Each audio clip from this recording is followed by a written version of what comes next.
ہے کلام الہی میں شمس الضحیٰ، تیرے چہرے نور و فضا کی قسم، قسم شب تار میں راز یہ تھا کہ حبیب کی زلف و دوتا کی قسم۔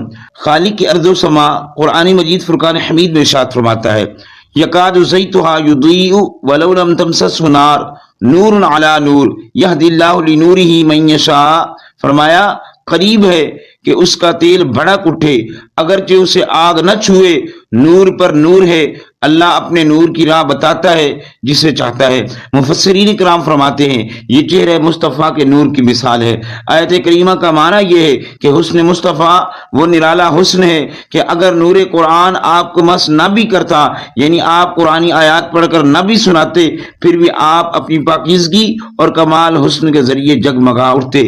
حضرت عبداللہ بن رواحہ رضی اللہ تعالی عنہ صحابی رسول ہیں اور دربار نبوت کے نعت گو شاعر ہیں۔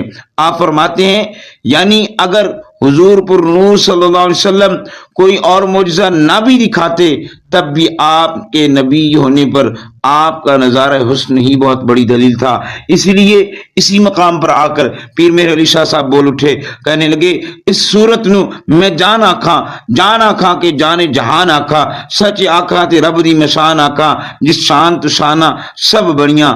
امام ابو نعیم رحمۃ اللہ علیہ اپنی کتاب دلائل النبوہ میں روایت ذکر کرتے ہیں، فرماتے ہیں ہمارے آقا و مولا مکی مدنی مصطفیٰ صلی اللہ علیہ وسلم کے بے مثل و بے مثال بچپن کا زمانہ تھا۔ 2 سال کی عمر مبارک تھی۔ آپ صلی اللہ علیہ وسلم حضرت حلیمہ سعدیہ رضی اللہ تعالی عنہا کے ہاں تشریف فرما تھے۔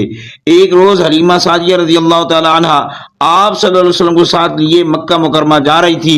راستے میں ایک مقام پر حبشہ کے کچھ لوگ ملے، ان کی نگاہ جب رخ مصطفیٰ پر پڑی تو بس دیکھتے ہی رہ گئے۔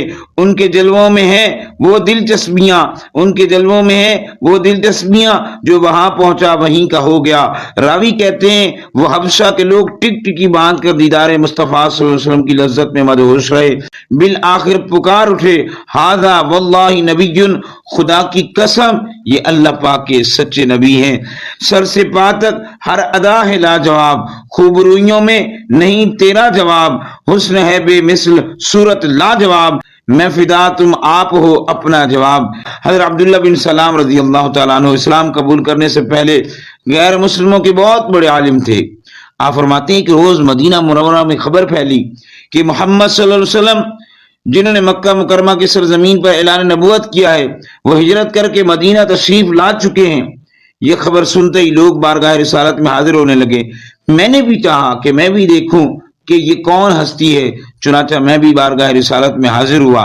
جب میں نے لوگوں کی جھرمٹ میں سے چہرے والضحیٰ کی جھلک دیکھی تو دیکھتے ہی پکار اٹھا، ان وجہہ لیس بوجہی کذاب، یہ پر نور چہرہ کسی جھوٹے کا چہرہ نہیں ہو سکتا، یقیناً یہ واقعی اللہ پاک کے سچے نبی ہیں۔ اور یہاں پر اعلی حضرت عظیم البرکت کے ساتھ فرماتے ہیں جس سے تاریک دل جگمگانے لگے اس چمک والی رنگت پہ لاکھوں سلام۔ اور پیر مہر علی شاہ صاحب اس چہرے کے بارے میں بولے، مکھ چند بدر شاشانی ہے، متھے چمک دی لاٹ نورانی ہے، کالی زلف تے اکھ مستانی ہے، مخمور اکھی ہیں مد بھریاں، سبحان اللہ سبحان اللہ۔